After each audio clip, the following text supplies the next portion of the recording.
السلام علیکم ورحمۃ اللہ وبرکاتہ۔ ہسٹری آف میڈیسن یعنی تاریخ طب و اخلاقیات کی ویڈیو سیریز میں آج ہم لوگ بات کریں گے ایک اور فزیشین کے بارے میں جن کا نام تھا علاء الدین قرشی۔ آج کی ویڈیو میں ہم لوگ بات کریں گے علاء الدین قرشی کے بارے میں۔ سب سے پہلے ان کا تعارف دیکھیں گے یعنی انٹروڈکشن۔ ابو الحسن علاء الدین علی بن ابی حزم قرشی طبی دنیا میں ابن نفیس یا قرشی کے نام سے مشہور ہوا۔ علاء الدین قرشی ابن نفیس یا قرشی کے نام سے طبی دنیا میں فیمس ہوا۔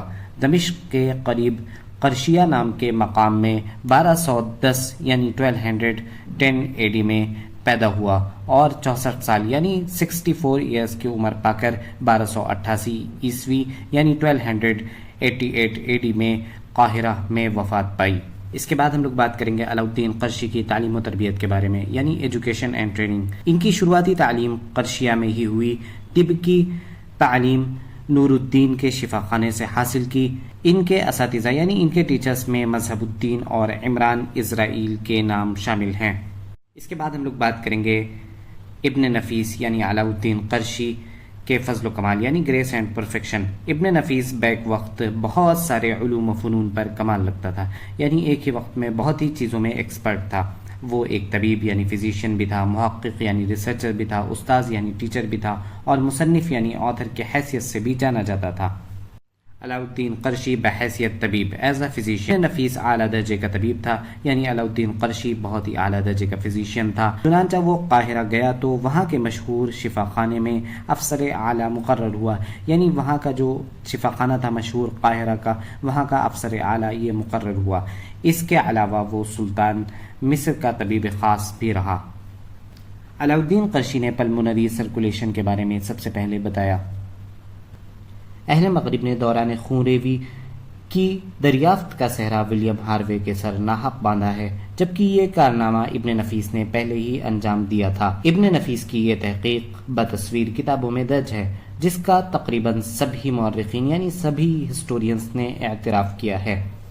ویسٹ کے لوگ یہ مانتے ہیں کہ پلمونری سرکولیشن کے بارے میں سب سے پہلے ولیم ہاروے نے بتایا اور اس کا انوینٹر یعنی اس کا ریسرچ کرنے والا سب سے پہلے ولیم ہاروے کو ہی مانتے ہیں، جبکہ یہ کارنامہ ابن نفیس نے پہلے ہی انجام دیا تھا۔ یعنی ولیم ہاروے سے کافی وقت پہلے انہوں نے ابن نفیس نے یعنی علاء الدین قرشی نے پلمونری سرکولیشن کے بارے میں بتا دیا تھا اور اپنی کتابوں میں باقاعدہ تصویر کے ساتھ اس کو سمجھایا تھا، جس کا تقریباً سبھی مورخین یعنی جس کے بارے میں جس کو سبھی ہسٹورینز ایکسیپٹ کرتے ہیں کہ ابن نفیس نے ولیم ہاروے سے پہلے ہی پلمونری سرکولیشن کے بارے میں بتا دیا تھا۔ ابن نفیس یعنی علاء الدین قرشی بحیثیت استاذ ایز اے ٹیچر۔ ابن نفیس نے جہاں طبیب کے فرائض انجام دیے، وہیں درس و تدریس یعنی لیکچر وغیرہ میں بھی مشغول رہا۔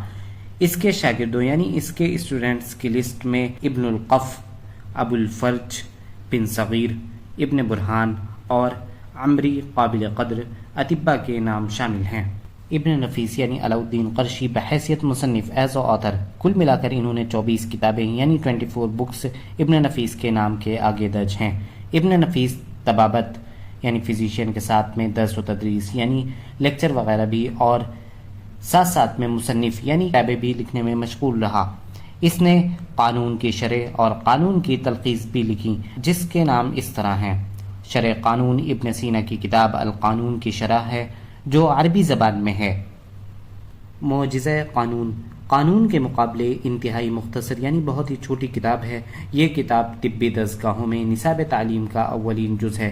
یہ جو کتاب ہے معجزہ القانون ابن نفیس کی، یہ قانون کے مقابلے میں بہت ہی چھوٹی اور بہت ہی شارٹ میں بک ہے۔ یہ اکثر میڈیکل کالجز میں سلیبس کا پارٹ ہے۔ اس کی کتاب کی بدولت ابن نفیس کا نام ہمیشہ تاریخ میں یاد رکھا جائے گا، یعنی اسی کتاب معجزہ القانون کی وجہ سے ابن نفیس کا نام ہمیشہ ہسٹری آف میڈیسن میں یاد رکھا جائے گا۔ شکریہ۔ اگر آپ کو یہ ویڈیو پسند آئی ہو تو زیادہ سے زیادہ شیئر کریں اور چینل کو سبسکرائب کریں۔ Thank you.